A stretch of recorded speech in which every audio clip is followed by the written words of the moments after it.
Donald Trump trying to stop the fallout over a video of him making lewd comments about women. The Republican nominee addressing that controversy near the start of last night's debate. But now we are seeing how voters reacted to that 2005 video in real time. And most of them had a less than favorable impression. Watch this. I moved on her, actually. You know, she was down in Palm Beach. I moved on her, and I failed. I'll admit it. Whoa. I did try and her. She was married. Huge news there. No, Nancy. Yeah. No, this was marriages. And I moved on her very heavily. In fact, I took her out furniture shopping. She wanted to get some furniture. I said, I'll show you where there's some nice furniture. And it goes on and on. Michael Ramlett is the CEO of Morning Consult, which conducted that polling you saw right there on the Trump video.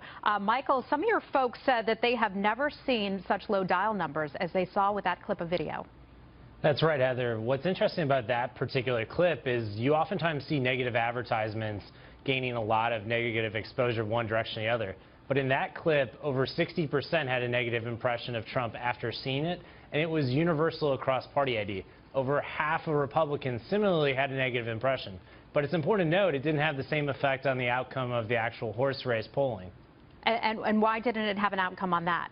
I think what you're seeing is you're looking at two individuals who have almost universal name ID. Folks are familiar with Trump. This isn't the first time there's been remarks that might have been seen as offensive. You look at issues with the POWs, with other concerns in the past, and I think what you're finding is that, you know, despite what the NBC Wall Street Journal poll found, you know, in this particular instance, there's almost 3 times as many people who respond to that question, and it's about a 2-point swing. So it's not saying that it didn't have an effect. It shows you that people really made up their minds about Clinton or Trump one way or the other. Okay. So I just want to make things clear to our viewers that you did that focus group, the dial test, earlier over the weekend, and then when Trump came out with his initial apology, not talking about the debate last night, but the initial apology, you did that one as well. You put that to the dial test. What did you find?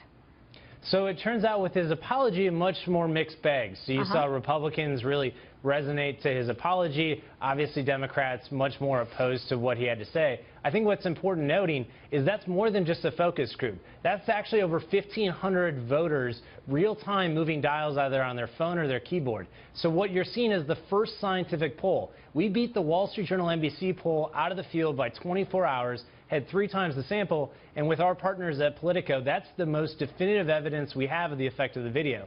We'll also be the first ones out of the field tomorrow with the first look post-debate. And that's really important. All the news coverage today is about polling that happened leading into the debate. Well, the entire conversation has shifted after the debate.